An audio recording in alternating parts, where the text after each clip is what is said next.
স্বাগত প্রবাসী বাংলাদেশে, আপনাদের সাথে আছে সৌমিত্র শুভ্র। সংযুক্ত আরব আমিরাতে বিমান বাংলাদেশ এয়ারলাইন্সের দুবাই আঞ্চলিক ব্যবস্থাপনা অফিসের উদ্যোগে হয়ে গেল অ্যাওয়ার্ড অনুষ্ঠান। গত বছর সবচেয়ে বেশি টিকিট বিক্রি করা 10 সেলস এজেন্টকে দেয়া হয় সম্মাননা। আয়োজকরা জানান, সেলস এজেন্টদের টিকিট বিক্রিতে আরও উৎসাহী করতেই এই উদ্যোগ। দুবাই থেকে সহকর্মী মেহেদির প্রতিবেদনে বিস্তারিত।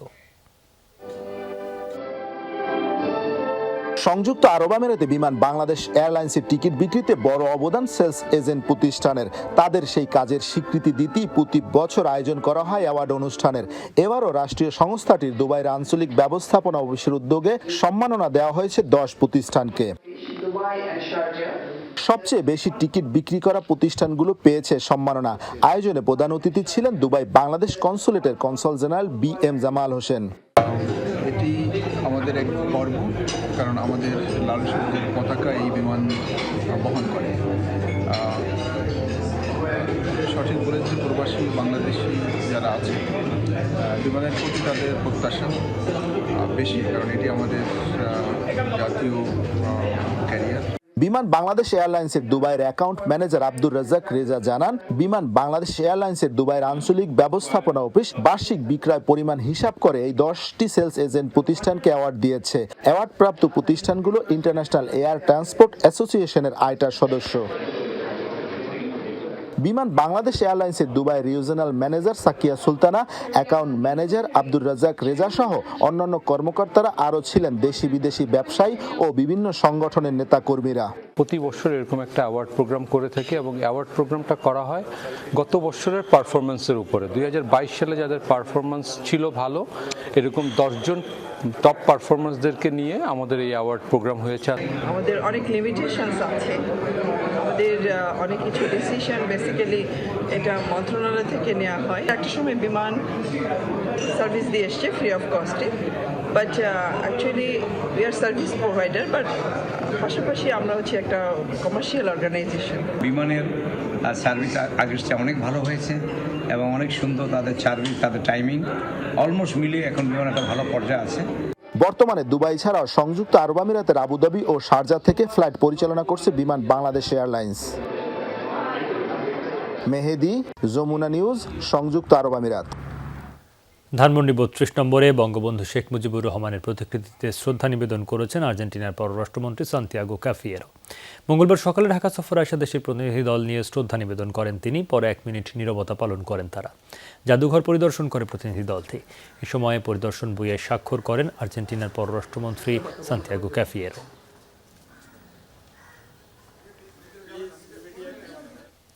ফুটবল নিয়ে দুই জাতির আগ্রহ অপরিসীম। এই আগ্রহই সম্পর্কের সবচেয়ে বড় মাধ্যম বলে মনে করেন আর্জেন্টিনার পররাষ্ট্রমন্ত্রী সান্তিয়াগো ক্যাফিয়েরো। বলেন, বাণিজ্য ক্ষেত্রে উন্মোচন হলো সম্ভাবনার দ্বার। বাণিজ্যমন্ত্রী টিপু মুনশি মনে করেন, ভোজ্য তেল, গম সহ নিত্য প্রয়োজনীয় বেশ কিছু পণ্যের বিকল্প উৎস হতে পারে আর্জেন্টিনা। MOU স্বাক্ষর অনুষ্ঠানে দুই দেশের বাণিজ্য বাধা দূর করার বিষয়েও একসঙ্গে কাজ করার তাগিদ দেন দুই মন্ত্রী। বাংলাদেশের চেয়ে আয়তনে প্রায় 19 গুণ বড় আর্জেন্টিনা। প্রাকৃতিক সম্পদেও সমৃদ্ধ, ফুটবলের জন্য বিশ্বে তুমুল জনপ্রিয় এই দেশ। বাংলাদেশের সফরে এসেছেন দেশটির পররাষ্ট্রমন্ত্রী। সচিবালয়ে বাণিজ্যমন্ত্রীর সঙ্গে সাক্ষাৎ করেন সান্তিয়াগো ক্যাফিয়েরো। আলোচনায় গুরুত্ব পায় বাণিজ্য ও বিনিয়োগ সংক্রান্ত নানান দিক। পরে দুই দেশের মধ্যে বাণিজ্য সুবিধা বাড়াতে স্বাক্ষরিত হয় দুটি সমঝোতা স্মারক। এ সময় আর্জেন্টিনার পররাষ্ট্রমন্ত্রী বলেন, ফুটবলের মতোই বাণিজ্য ক্ষেত্রে উন্মোচন হলো নতুন দ্বার। আর্জেন্টিনার ফুটবলে বাংলাদেশের সমর্থনে আমরা অভিভূত। এই আগ্রহী সম্পর্কের নতুন মাত্রা যোগ করবে। বাণিজ্যের ক্ষেত্রে দুই দেশের মধ্যে সম্পর্ক নিবিড় হবে। এখন থেকে বাণিজ্য ও বিনিয়োগের সব বাধা দূর করতে সমন্বিতভাবে কাজ করবে দুই দেশ। আর্জেন্টিনা থেকে ভোজ্য তেল, চিনি, গম সহ বিভিন্ন পণ্য আমদানির উদ্যোগ নেবে সরকার। বাণিজ্যমন্ত্রী বলেন, ওই অঞ্চলের 4টি দেশের সঙ্গে নতুন করে বাণিজ্য সম্পর্ক স্থাপন করা হবে। সয়াবিন অয়েল যেটা বলি আমরা, তারপরে রয়েছে সুগার রয়েছে, ওরা বললো সানফ্লাওয়ারও ওদের ওখানে হয়, গমও আনা যেতে পারে, এরকম আরও অন্য কিছু আছে। আর অনেকগুলা ভালো অর্গানাইজেশন ইনভেস্টমেন্টের জন্য অনেকগুলো প্রপোজাল করেছে। আমাদের দেশ থেকে একটা বড় সুযোগ রয়েছে, যেহেতু মার্কোসুর প্রায় 27 কোটি মানুষ, সেইটা আমরা রেডিমেড গার্মেন্টস এক্সপোর্ট করতে পারবো। বাণিজ্যমন্ত্রী টিপু মুনশিকে আর্জেন্টিনা ফুটবলের জার্সি উপহার দেন আর্জেন্টিনার পররাষ্ট্রমন্ত্রী। বছরে বাংলাদেশে প্রায় ৮৮ কোটি ডলারের পণ্য রপ্তানি করে আর্জেন্টিনা, আর বাংলাদেশের রপ্তানির পরিমাণ মাত্র $1.৫ কোটি। রিমন রহমান, যমুনা নিউজ, ঢাকা। দুবাইয়ে মহান শহীদ দিবস ও আন্তর্জাতিক মাতৃভাষা দিবস উপলক্ষে মতবিনিময় সভা অনুষ্ঠিত হয়েছে। বাংলাদেশ সামাজিক ও সাংস্কৃতিক কেন্দ্র উম্মে আল কোয়াইনের উদ্যোগে হয় এই আয়োজন। এতে সভাপতিত্ব করেন সংগঠনের সভাপতি মোহাম্মদ সবুজ হাসান এবং পরিচালনা করেন যুগ্ম সাধারণ সম্পাদক কফিল উদ্দিন ও সাধারণ সম্পাদক বদরুল আলম। প্রধান অতিথি ছিলেন সংগঠনের উপদেষ্টা ইব্রাহিম ওসমান আখলাতুল। উপস্থিত ছিলেন বঙ্গবন্ধু ফাউন্ডেশনের সাধারণ সম্পাদক জাফর চৌধুরী, ফুজিরা পূর্বাচল বঙ্গবন্ধু পরিষদের সাধারণ সম্পাদক জাহিদ হাসান, আজমান বিজনেস ফোরামের সভাপতি কামাল হোসেন সুমন, বাংলাদেশ সামাজিক ও সাংস্কৃতিক কেন্দ্রের ধর্ম বিষয়ক সম্পাদক মাওলানা ওমর ফারুক সহ অনেকে। শ্রদ্ধাভাবে স্মরণ করতেছি 1952 ভাষা আন্দোলনে সালাম, জব্বর, রফিক, শফিউর সহ নাম অজানা হাজারো বাংলার দামাল ছেলেরা যাদের রক্তের বিনিময় এই বাংলা ভাষা আমরা পেয়েছি, যাদের জন্য আমরা বাংলাদেশের পাসপোর্ট বহন করে প্রবাসে এসে আমরা বাংলাদেশের ভাষা এবং বাঙালি বলে আমরা গর্ববোধভাবে পরিচয় দিতে পারি, সেটা আমাদের জাতীয় জনক বঙ্গবন্ধু শেখ মুজিবুর রহমান সহ ওই 30 লক্ষ শহীদ ও 2 লক্ষ মা ও বোনদেরকে আত্মার মাগফিরাত কামনা করছি। বাংলা প্রেস ক্লাব মালয়েশিয়ার উদ্যোগে মহান শহীদ দিবস ও আন্তর্জাতিক মাতৃভাষা দিবস উপলক্ষে আলোচনা সভা অনুষ্ঠিত হয়েছে। আলোচনা সভায় বক্তারা হাই কমিশনের উদ্যোগে মালয়েশিয়ায় বাংলা মাধ্যমের স্কুল চালুর দাবি জানান। রাজধানী কুয়ালালামপুরের ইম্পিয়ানা KLCC হোটেলে হয় এই আয়োজন। এ সময় বাংলা প্রেস ক্লাব মালয়েশিয়ার প্রকাশনায় প্রবাস ম্যাগাজিনের মাতৃভাষা সংখ্যার মোড়ক উন্মোচন করা হয়। প্রধান অতিথি ছিলেন বাংলাদেশ হাই কমিশনের শ্রম সচিব ASM জাহিদুর রহমান। বক্তব্য রাখেন সানওয়ে বিশ্ববিদ্যালয়ের অধ্যাপক doctor Saidur Rahman, international Islamic university মালয়েশিয়ার অধ্যাপক ডক্টর আহসানুল হক, ইউনিভার্সিটি তেনেগা ন্যাশনাল মালয়েশিয়ার অধ্যাপক MA হান্নান সহ অনেকে। সমাপনী বক্তব্য রাখেন বাংলা প্রেস ক্লাব মালয়েশিয়ার সভাপতি আহমদুল কবির। পরে দেশের ভাবমূর্তি উজ্জ্বলে অবদান রাখায় বেশ কয়েকজন প্রবাসীকে সম্মাননা দেওয়া হয়। G20 জোটের সদস্য না হয়েও নিমন্ত্রণ পাওয়া সম্মানের বলে মন্তব্য করেছেন পররাষ্ট্রমন্ত্রী ডক্টর AK আব্দুল মোমেন। মঙ্গলবার দুপুরে জাতীয় প্রেস ক্লাবে কথা জানান তিনি। এবারের সম্মেলনে যোগ দিয়ে ফ্রান্স, সুইডেন ও ভারতের সাথে সাইডলাইন বৈঠকের কথা জানান মন্ত্রী। সুযোগ পেলে জোটের অন্যান্য দেশের সাথেও দ্বিপক্ষীয় বিষয়ে আলাপের কথা জানান তিনি। সম্মেলনে রাশিয়া ইউক্রেন যুদ্ধ বন্ধের প্রস্তাবও তুলে ধরা হবে জানিয়ে পররাষ্ট্রমন্ত্রী বলেন, উন্নয়ন হোক, শান্তি ও স্থিতিশীলতা রক্ষা করে। এ সময় তিনি কথা বলেন নির্বাচনী ইস্যুতেও। বলেন, নির্বাচন নিয়ে মাথা ব্যথার কারণে নির্বাচনে সব দলের আন্তরিকতা থাকলে কোনো সংঘাত হবে না বলে মন্তব্য করেন তিনি। এ সময় প্রধানমন্ত্রী শেখ হাসিনা আগামী সেপ্টেম্বরে ভারত সফরে যাবেন বলেও জানান ডক্টর AK আব্দুল মোমেন।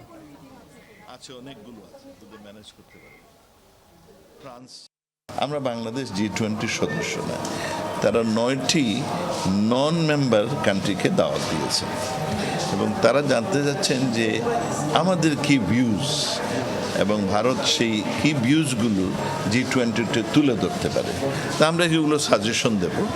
আমাদের অনেকগুলো সাজেশন আছে যে এইগুলো ভারত G20-কে বলতে পারে। ইতালিতে আন্তর্জাতিক মাতৃভাষা দিবস উপলক্ষে পাদোভা স্থায়ী শহীদ মিনারে পুষ্পস্তবক অর্পণ করেছে সবুজ বাংলা অ্যাসোসিয়েশন। পাদোভা শহরের মেয়র মার্কোস কেচারোর উপস্থিতিতে শহীদ মিনারে ফুল দিয়ে ভাষা শহীদদের প্রতি শ্রদ্ধা জানান সংগঠনের সদস্যরা। আর উপস্থিত ছিলেন ফেনী সমিতি ও ত্রিভিজু বাংলা স্কুলের সদস্যরা। এ সময় ভাষা শহীদদের প্রতি শ্রদ্ধা জানিয়ে নীরবতা পালন করা হয়। পরে বাংলাদেশের ভাষা আন্দোলন ও শহীদদের আত্মত্যাগ নিয়ে সংক্ষিপ্ত আলোচনা হয়। আলোচনায় অংশগ্রহণ করেন নাদিয়া পপি, ভেনিস বাংলা স্কুলের সভাপতি কামরুল সরোয়ার, সবুজ বাংলা অ্যাসোসিয়েশনের উপদেষ্টা বদরুজ্জামান, ত্রিভিজু বাংলা স্কুলের সভাপতি কামরুল হাসান রাসেল সহ অনেকে। রিয়াদে শহীদ দিবস ও আন্তর্জাতিক মাতৃভাষা দিবস উপলক্ষে দোয়া মাহফিল ও আলোচনা সভা অনুষ্ঠিত হয়েছে। রিয়াদ মহানগর আওয়ামী যুবলীগের উদ্যোগে এই আয়োজন করা হয়। এতে সভাপতিত্ব করেন ফ্রেন্ডস অব বাংলাদেশের ভারপ্রাপ্ত সভাপতি গোলাম মহিউদ্দিন। পরিচালনা করেন সংগঠনের সাধারণ সম্পাদক মোহাম্মদ জুনায়েদ এবং যুগ্ম সাধারণ সম্পাদক গাজী ওমর ফারুক। প্রধান অতিথি হিসেবে ছিলেন ফ্রেন্ডসের সাধারণ সম্পাদক শহীদুল ইসলাম। এ সময় আরও উপস্থিত ছিলেন মোহাম্মদ ইসাউল্লাহ, মলয় কান্তিবালা, গোলাম সামদানি, মোহাম্মদ ফারুক সহ অনেকে। সভায় আন্তর্জাতিক মাতৃভাষা দিবসের তাৎপর্য তুলে ধরা হয়। ইতালির ভেনিসে অভিবাসী শিশু কিশোর, অভিভাবক ও বাংলাদেশ কমিউনিটির সর্বসাধারণের অংশগ্রহণে 21 উৎসব অনুষ্ঠিত হয়েছে। ভেনিস বাংলা স্কুলের উদ্যোগে হয় এই আয়োজন। বাংলাদেশ অধ্যুষিত এলাকা মেস্ত্রের M9 হলে অনুষ্ঠিত হয় সাংস্কৃতিক প্রতিযোগিতা। সন্ধ্যায় শুরু হয় এই আয়োজনে 21-এর গান, দেশের গান, কবিতা, নৃত্য সহ ছিল নানা ইভেন্ট। পরে বিজয়ীদের দেওয়া হয় পুরস্কার। এতে সভাপতিত্ব করেন ভেনিস বাংলা স্কুলের সভাপতি সৈয়দ কামরুল সরওয়ার। প্রধান অতিথি ছিলেন ভেনিসের সাবেক সংসদ সদস্য নিকোলা পেল্লিকানি। বিশেষ অতিথি ছিলেন স্কুল কমিটির উপদেষ্টা পলাশ রহমান ও নাজমুল আলম খন্দকার রিপন। বক্তব্য রাখেন স্কুলের সিনিয়র সহসভাপতি আক্তার উদ্দিন, সহসভাপতি নাসির উদ্দিন পান্না, সাংগঠনিক সম্পাদক মোহাম্মদুল্লাহ সোহেল সহ অনেকে। যুক্তরাষ্ট্রে প্রবাসী বাংলাদেশিদের উদ্যোগে অনুষ্ঠিত হয়েছে ফাল্গুন ও পিঠা উৎসব। বাঙালির হাজার বছরের পিঠাপুলির ঐতিহ্য তুলে ধরতে এই আয়োজন। পরিবেশন করা হয় ভাপা, পাটিসাপটা, চিতই সহ নানা জাতের পিঠা, নানা ধরনের নানা রকমের পিঠা। নিউ ইয়র্কের পার্টি হলে উপস্থিত হয়ে যুক্তরাষ্ট্রের বিভিন্ন রাজ্য থেকে আসা প্রবাসী বাংলাদেশিরা এই আয়োজন উপভোগ করেন। অনুষ্ঠানে অংশ নেয় বাংলাদেশি শিল্পী গোষ্ঠী।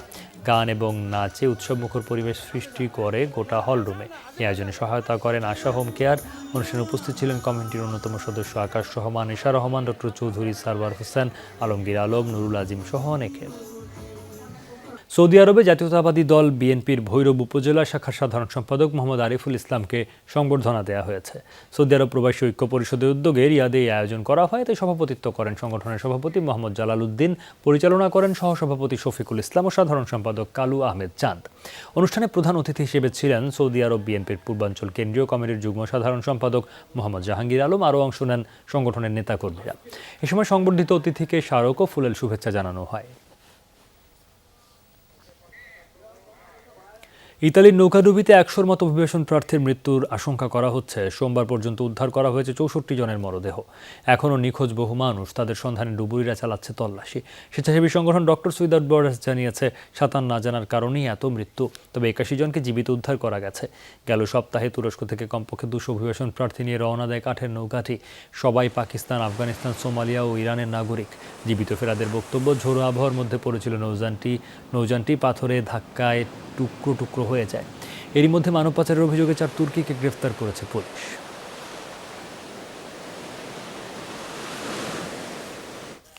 সরকারি কাজে ব্যবহৃত সব ধরনের ডিভাইসে টিকটক ডাউনলোড ও ব্যবহার নিষিদ্ধ করল কানাডা। এক বিবৃতিতে এই তথ্য জানায় দেশটির তথ্য মন্ত্রণালয়। মঙ্গলবার থেকে কার্যকর হয় এই সিদ্ধান্ত। জানায় চীনের মালিকানাধীন সামাজিক যোগাযোগ মাধ্যম অ্যাপটিকে রাষ্ট্রীয় গোপনীয়তা ও নিরাপত্তার জন্য হুমকি মনে করছে কানাডার সরকার। প্রধানমন্ত্রী জাস্টিন ট্রুডো বলেন, নিরাপত্তা নিয়ে যথেষ্ট উদ্বেগের কারণেই পরিবর্তন আনা হয়েছে বিধিমালায়। এর আগে সরকারি কর্মচারীদের ডিভাইসে টিকটক অ্যাপ ব্যবহার নিষিদ্ধের ঘোষণা দেয় ইউরোপীয় ইউনিয়ন, যা কার্যকর হবে 15 মার্চ থেকে। গত বছর মার্কিন সরকারি কর্মচারীদের জন্য নিষিদ্ধ করা হয় টিকটক ব্যবহার। কানাডার এমন সিদ্ধান্ত অসন্তোষ জানিয়েছে ভিডিও অ্যাপটির মালিক প্রতিষ্ঠান বাইটড্যান্স লিমিটেড। দাবি, তাদের অ্যাপের তথ্য ব্যবহারের সুযোগ নেই চীনের সরকারের। প্রলয়ঙ্করী টর্নেডোর তাণ্ডবে বিপর্যস্ত যুক্তরাষ্ট্রের মধ্যাঞ্চল। গেল 24 ঘন্টায় রাজ্যগুলো অন্তত 9টি ঘূর্ণিবাত রেকর্ড করা হয়েছে। জাতীয় আবহাওয়া অধিদপ্তর জানিয়েছে, কানসাস, ওকলাহোমা ও টেক্সাসের উত্তর পশ্চিমাঞ্চল সবচেয়ে ক্ষতিগ্রস্ত। উপড়ে গেছে গাছপালা, বিদ্যুতের খুঁটি। রাজ্যগুলোর 12,000 ঘরবাড়ি স্থাপনায় নেই বিদ্যুৎ। বৈরী আবহাওয়ার কারণে সংযোগ পুনঃস্থাপনে বিপাকে পড়েছেন জরুরি সেবাকর্মীরা। এর মাঝে নরম্যান শহরে কমপক্ষে 12 জন আহত হয়েছেন। তারা সবাই হাসপাতালে চিকিৎসাধীন। একজনের অবস্থা সংকটাপন্ন। এদিকে প্রচণ্ড তুষারঝড়ে বিপর্যস্ত মিশিগান রাজ্য। 1,30,000 গ্রাহক এখনো বিদ্যুৎ বিচ্ছিন্ন।